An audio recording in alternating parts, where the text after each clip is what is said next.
Hi guys, I'm Javisht and I'm recording this video after a while, and I'm just going to treat this as an exercise in rambling because I have no idea what I'm going to talk about. So let's see where this goes. Actually, I do have a topic that I want to discuss with you. Yeah, and the topic is anxiety. I know, very cliched term, and everyone talks about anxiety and therapy and depression and mental health, which is extremely important in today's day and age. But I think I can probably offer a unique perspective to you on how to deal with it, and maybe an alternative lens into anxiety, and maybe and where it might be stemming from. uh, I'm going to break this down from a very uh, evolutionary and neuroscience perspective.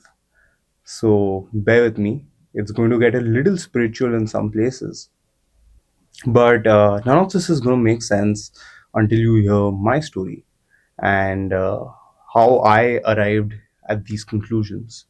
So, back when I went to college, which was 10 years ago now, almost, uh, I pretty much went into depression, because I was pretty, I was like living away from home for the first time, away from my family, and I had to study all the time, and I pretty much hated the environment around me.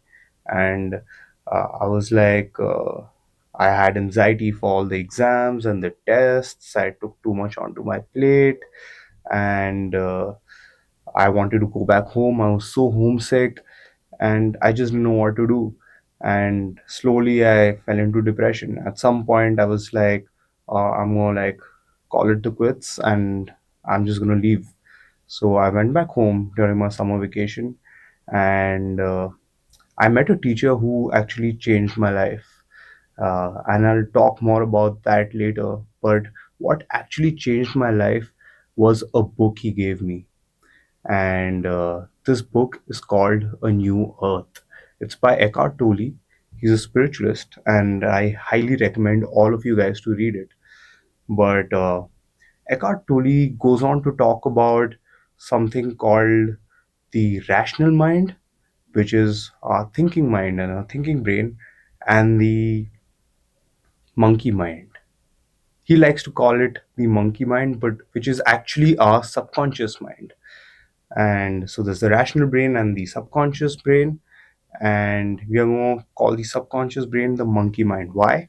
Because it's very primal in its nature. It has very primal needs. Uh, by primal, I don't mean it just wants to eat, sleep, and fuck, which it does sometimes, but uh, primal in your desires. And you know how monkeys behave, right? They want to mimic everything around them. So our primal brain also wants to mimic a lot of things it thinks is cool. So if you think being a celebrity is cool and owning sports cars is cool, um, it's your monkey mind telling you go after these things, even though your rational brain might be like, it's a waste of money, right? But you're going to operate according to your primal brain at that point. I started to recognize a lot of these patterns in my thinking where I would catch my monkey mind and I would try to fight it. I would try to fight the urge and say, no, you're wrong. But what you find out is your primal brain or your monkey mind will fight back harder, because what our brains crave and our minds crave is continuity, which our rational brain cannot provide all the time. It wants a continuity in narrative and story of yourself. It wants continuity in your story of who you are, which your rational brain just cannot provide. And that's where the primal brain gets even more stronger. uh, and this is where I think like we need to draw the line. And one good strategy to deal with this monkey mind that I found was to actually treat it like a pet. You know how we treat our pets at home? If you fight with your pet, it might get angry and fight back harder, right? So you kind of try to coochie coo it and start giving it treats from time to time, give in to its ways from time to time, talk to it sweetly, maybe give your monkey mind a name. My name's Chavish, so I'll probably give it a tag called J, and I'll call my monkey mind J, and I'll be like, "Hey J, let me do this my way, and I'll give you like your way from time to time."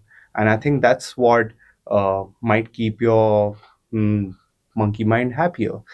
Just for example, a very crude one. Let's say if you're a sex addict, your monkey mind wants sex all the time because it enjoys it and finds it pleasurable, but it's just not safe, or it's not a good thing, right? To like just be addicted to something like so, to be addicted to a habit. So you'll be like, okay, I'm going to set these boundaries, I'll give you your way from time to time, so maybe once a month or once a week, but not all the time. And I think you need to create those boundaries with your monkey mind to be able to sustain better. And where does anxiety come in the middle of all of this? um, I think the when the brain tries to uh, maintain continuity and tries to keep peace between the monkey mind and the rational mind, that's when anxiety creeps in. Because where does anxiety exactly stem from? I think it stems from having expectations, right? It's this uh, lag in what your primal brain wants and what your rational brain wants. And your rational brain is not being able to keep up with your primal brain, so it's getting anxiety. Let's say your primal brain or your monkey mind wants you to be with the prettiest girl in your high school, and your rational brain is just not being able to get you to do that. It's going to cause anxiety for you. You're going to go into depression. So you need to at these points recognize that it's not you who actually wants these things, it's your monkey mind and your subconscious mind that wants these things. And again, circling back to how monkeys actually copy each other and like to copy others around them, I think environment plays a huge factor here. Your The environment you place yourself in determines your entire life. So if you place yourself around someone who likes to go to the gym, for example, your monkey mind will look at that and want to be fitter themselves. You'll want to come, because that's how we are, right? We like to compare, we like to mimic others. So the environment you place yourself in really matters here. So choose your environment very carefully. Anytime you want to break a habit or you want to get out of a negative thinking spiral, just surround yourself with people you'd like to be like. This has really worked for me. I think I am extremely ambitious today because I surrounded myself with really ambitious people early on. Your environment really dictates who you're going to be in the future. So these are just my 2 cents on how to deal with anxiety. I think, firstly, try to recognize that your desires are not actually what you want, but it's what your subconscious mind is being programmed to think.